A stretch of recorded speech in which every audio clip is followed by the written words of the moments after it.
Hello friends, आज हम लोग मैक्सिमम पावर ट्रांसफर थ्योरम को डिस्कस करेंगे। ठीक है, इससे पहले हम थेवेनिन्स थ्योरम, नॉर्टन्स थ्योरम और रेसिप्रोसिटी थ्योरम को डिस्कस कर चुके हैं। अगर आपने वो वीडियो नहीं देखे तो यहाँ लिंक तो मैं डिस्क्रिप्शन में दे दूँगी, आप लोग वहाँ से देख लीजिए। तो आइए स्टार्ट करते हैं मैक्सिमम पावर ट्रांसफर थ्योरम, और इसके साथ साथ हम इसका एक क्वेश्चन भी डिस्कस करेंगे कि किस तरह से फाइंड आउट करते हैं, जो एकदम सिंपल क्वेश्चन आते हैं वो। और इससे नेक्स्ट वीडियो में थोड़े अच्छे लेवल के क्वेश्चन डिस्कस करेंगे। तो स्टार्ट करते हैं। अगर आपको मेरी मेहनत अच्छी लगे तो हमारे वीडियो को लाइक जरूर कर दें, शेयर कर दें अपने दोस्तों को, और हमारे चैनल को सब्सक्राइब जरूर कर दें। ठीक है, ये बहुत ज़्यादा ज़रूरी है। ठीक, या इससे ये होता है कि मुझे भी थोड़ा मोटिवेशन मिलता है कि हाँ, आप लोग के लिए वीडियो बनाएं। तो स्टार्ट करते हैं। मैक्सिमम पावर ट्रांसफर थ्योरम में हमें ये पता चलता है कि ये थ्योरम में ये बताती है कि मैक्सिमम पावर कब ट्रांसफर होगी, किसी भी सर्किट में मैक्सिमम पावर कब ट्रांसफर होगी आपकी। ठीक, तो मैक्सिमम पावर आपकी क्या होती है, वैसे पावर क्या होती है आपकी, वैसे किस तरह से फाइंड आउट करते हो, P equal to I square are.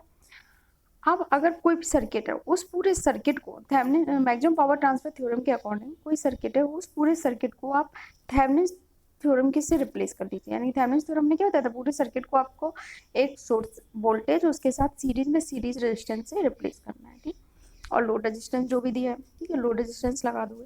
तो उससे जब आप रिप्लेस कर लोगे तो मैक्सिमम पावर कब ट्रांसफर होगी, तो मैक्सिमम पावर उस वक्त ट्रांसफर होगी जब जो लोड रेजिस्टेंस है आपकी उसकी वैल्यू सोर्स रेजिस्टेंस के इक्वल आएगी, तब मैक्सिमम पावर किसी सर्किट में ट्रांसफर होगी। ठीक है, कहने का मतलब मैक्सिमम पावर ट्रांसफर के अकॉर्डिंग अगर आप पूरे सर्किट को थेवेनिन इक्विवेलेंट में रिप्लेस कर लेते हो। ठीक है, थेवेनिन में क्या होता था, सोर्स वोल्टेज के साथ सीरीज में रेजिस्टेंस और लोड रेजिस्टेंस, इसके आपने रिप्लेस कर लिया, तो जो मैक्सिमम पावर ट्रांसफर होगी वो कब होगी, जब आपका लोड रेजिस्टेंस की वैल्यू सोर्स रेजिस्टेंस के इक्वल होगी। ठीक है, बहुत एक लाइन का प्रूफ देख लो इसका। ठीक है, इसकी सर्किट में पावर क्या होगी, P इक्वल टू होगी आपकी आई स्क्वायर आर। ठीक है, load resistance, output power P equal to क्या होगी आपकी power I square R R, load resistance. अब करंट क्या होगा इस सर्किट में, सीरीज में करंट सेम होता है, तो आई इक्वल टू क्या हो जाएगा, V upon R. V S, V आपका सोर्स वोल्टेज है, थेवेनिन वोल्टेज तो source V S upon resistance कितना है सीरीज में, तो दोनों ऐड हो जाएंगे, source resistance plus load resistance. तो करंट की वैल्यू आपकी आएगी source voltage divide by load resistance plus source resistance, load resistance plus source resistance. तो आपने जो पावर निकाला आई स्क्वायर आर, तो इसमें आई की वैल्यू आप रख दो we S upon R S plus R L. अब अगर पावर मैक्सिमम ट्रांसफर हो रही है, आप लोग मैथ में पढ़ते होंगे, मैक्सिमम में निकालते तो क्या करते थे, इक्वेट इक्वल टू जीरो के इक्विवेलेंट इक्वेट कर देते थे। ठीक है, जीरो के इक्वल। ठीक है, तो अब आपने जो ये आपका पी पावर आ रही है, इसको आप किसके डिफ्रेंशिएट करके जीरो के इक्वल रख दो। ठीक है, तो आप इस इक्वेशन को डिफरेंशिएट करो किसके रिस्पेक्ट में, लोड रेजिस्टेंस के आर एल। अब आर एल ऊपर भी है नीचे भी है, तो किस तरह से डिफरेंशिएट होगा, मैंने आपने पढ़ता होगा नीचे वाले का whole square upon first term plus second term minus second term plus first term. उस तरह से आप इक्वल टू डिफरेंशिएट करके जीरो के इक्वल रखोगे, तो आपके जो लोड रेजिस्टेंस है इसकी वैल्यू क्या आ जाएगी, सोर्स रेजिस्टेंस के इक्वल।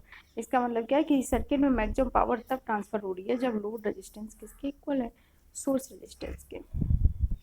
अब कितनी मैक्सिमम पावर ट्रांसफर हो रही है, अब आपका लोड रेजिस्टेंस सोर्स रेजिस्टेंस के इक्वल आ गया। ठीक है, पावर आपकी क्या थी, पावर आपकी V S upon R S plus R L का whole square into R L I square R L.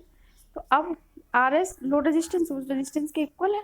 ठीक है, तो आप सोर्स रेजिस्टेंस की जगह अगर लोड रेजिस्टेंस हम यहाँ पे रख दें तो हमारे पास क्या हो जाएगा, बी से S square upon two R L हो जाएगा। ठीक है, होल स्क्वायर ओपन करूँगी तो क्या हो जाएगा, 4 RL। तो मैक्सिमम पावर यहाँ पे देखो V S square, R S की जगह हमने आर एल रख दिया, तो are L plus R L, इसे ओपन करेंगे तो क्या हो जाएगा, 2 RL का क्या हो जाएगा 4 RL, क्योंकि एक 4 RL स्क्वायर होगा तो एक आर एल इस आर एल से कैंसिल हो जाएगी, तो आपका मैक्सिमम पावर कितनी हो जाएगी, V S square upon 4 RL। तो सर्किट में मैक्सिमम पावर कितनी ट्रांसफर हो रही है। ठीक है, तो ये अगर पूछे जाए आपसे, सिंपल सोर्स वोल्टेज दिया, लोड रेजिस्टेंस की वैल्यू आप डायरेक्ट फाइंड आउट कर सकते हो। अगर आपसे पूछा जाए कि सर्किट में मैक्सिमम पावर ट्रांसफर हो रही है तो लोड रेजिस्टेंस की वैल्यू कितनी होगी, तो लोड रेजिस्टेंस की वही वैल्यू होगी जो सोर्स रेजिस्टेंस की होगी। ठीक है, मैक्सिमम पावर ट्रांसफर का मतलब क्या है, लोड रेजिस्टेंस की तभी होगी जब लोड रेजिस्टेंस सोर्स रेजिस्टेंस के इक्वल हो या थेवेनिन रेजिस्टेंस के इक्वल हो। ठीक है, थेवेनिन की तरह कैलकुलेट करेंगे क्योंकि थेवेनिन के इक्विवेलेंट हमने सर्किट ड्रॉ किया है। अब इसकी एफिशिएंसी को डिस्कस कर लेते हैं। एफिशिएंसी किसी भी चीज़ के निकालें तो किस तरह से निकालेंगे, output upon input multiply by 100। इसमें आउटपुट पावर क्या है, आउटपुट देखो लोड रेजिस्टेंस के अक्रॉस क्या हो जाएगी, पावर क्या होगी आई स्क्वायर आर एल। अब इनपुट में आपको दोनों कंसीडर करोगे तो I square R S plus R L. तो आपकी आउटपुट पावर होगी I square R L, input होगी I square R L plus R S. लेकिन मैक्सिमम पावर ट्रांसफर हो रही है, इसका मतलब लोड रेजिस्टेंस किसके इक्वल है, सोर्स रेजिस्टेंस के। तो आर एस की जगह आप आर एल रख सकते हो, तो आप यहाँ पे रखोगे तो आपकी एफिशिएंसी आ जाएगी 50%। अब अगर सोर्स रेजिस्टेंस है या थेवेनिन रेजिस्टेंस उसकी वैल्यू ज़्यादा है लोड रेजिस्टेंस से, तो आपकी एफिशिएंसी कम होगी, 50% से कम होगी, वैल्यू रखोगे तो कम आएगी क्योंकि डिनोमिनेटर में है ना। और अगर आपका लोड रेजिस्टेंस की वैल्यू ज़्यादा है सोर्स रेजिस्टेंस से, तो आपकी एफिशिएंसी कैलकुलेट करोगे तो क्या आ जाएगी, 50% से ज़्यादा आएगी, ठीक है। लेकिन प्रैक्टिकली जो लोड रेजिस्टेंस होता है ना उसकी वैल्यू ज़्यादा ही होती है सोर्स रेजिस्टेंस से, तो एफिशिएंसी जो रहती है आपकी वो 50% से ज़्यादा ही रहती है। अब देखते हैं, देखो लोड रेजिस्टेंस ज़्यादा हो, यहाँ देखो न्यूमरेटर में भी है, न्यूमरेटर में, लेकिन इससे इस वैल्यू से कम और हो जाएगा तो ओवरऑल एफिशिएंसी आपकी ज़्यादा हो जाएगी। अब एक क्वेश्चन डिस्कस कर लेते हैं, तो इससे आपको समझ में आएगा क्लियर कि आपको पावर ट्रांसफर थ्योरम समझ में आई है या नहीं, ठीक है, मैक्सिमम पावर ट्रांसफर थ्योरम। अब ये हमारे पास क्वेश्चन दिया हुआ है, सर्किट बना हुआ है, इसमें हमसे पूछा गया है find load resistance, load resistance की वैल्यू फाइंड करो जब मैक्सिमम पावर ट्रांसफर हो रही है। तो हमने आपको बताया था अगर मैक्सिमम पावर ट्रांसफर हो रही है तो लोड रेजिस्टेंस की वैल्यू किसकी इक्वल होती है, सोर्स रेजिस्टेंस या थेवेनिन रेजिस्टेंस, ठीक। तो आप कुछ नहीं, थेवेनिन रेजिस्टेंस निकाल लो, वही सोर्स लोड रेजिस्टेंस होगा क्योंकि पावर मैक्सिमम ट्रांसफर हो रही है, तो जो थेवेनिन रेजिस्टेंस होगा वही लोड रेजिस्टेंस होगा, वही इसकी वैल्यू होगी। तो अब इसमें थेवेनिन रेजिस्टेंस लोड रेजिस्टेंस कैसे निकालो, थेवेनिन थ्योरम में हमने बताया था थेवेनिन रेजिस्टेंस जब निकालते तो क्या करते थे, वोल्टेज को शॉर्ट सर्किट और करंट को ओपन सर्किट और लोड रजिस्टर को हटा के उसके अक्रॉस निकाल देते थे, ठीक है। देखो इसमें, अब इसमें इस तरह से बना है तो इसमें आप पॉइंट दे दो ए बी, ठीक है। इसे हम ब्रिज, ये एक्चुअली ब्रिज बना हुआ है, ठीक है, इसे हम ब्रिज फॉर्म में रिलेट करते हैं। जैसे ये पॉइंट है ए और बी, ए और बी के बीच में क्या लगा है, वोल्टेज सोर्स, आपने अलग से यहाँ ड्रॉ कर लिया, ए और बी के बीच में वोल्टेज सोर्स। अब देखो बी और सी के बीच में 6 ओम का रेजिस्टेंस, तो आप बी और सी के बीच में 6 ओम का रेजिस्टेंस लगा दो, ठीक है। ए और डी के बीच में 3 ओम का रेजिस्टेंस, ए और डी के बीच में 3 ओम, ये सिंपल यहाँ क्रॉस ओवर है ना, इसे आप इसे इस तरह से देखो, इसे फ्लिप कर लिया एक साइड, ठीक है। अगर इसे एक साइड फ्लिप कर लोगे तो ये आपका ब्रिज बन जाएगा। इसे पॉइंट दे लो ए बी सी डी, तो फिर ए और बी के बीच में जो कनेक्ट है वो यहाँ कनेक्ट कर दो, जिसके बीच में जो कनेक्ट है सिंपल आप ड्रॉ कर लोगे इसे ब्रिज फॉर्म में, ये आप देख के ही समझ जाओगे। वैसे क्रॉस ओवर ये गया, इसे आप इमेजिन करके देखो कि इसे एक साइड आप फ्लिप करो तो क्या ब्रिज बन जाएगा, ठीक। तो आपका इस तरह से ड्रॉ हो गया। अब थेवेनिन थ्योरम निकालने के लिए आपको क्या करना है, सबसे पहले लोड रजिस्टर को हटाओ, ठीक है, क्योंकि यहीं से देखते हुए आपको निकालना है, ठीक।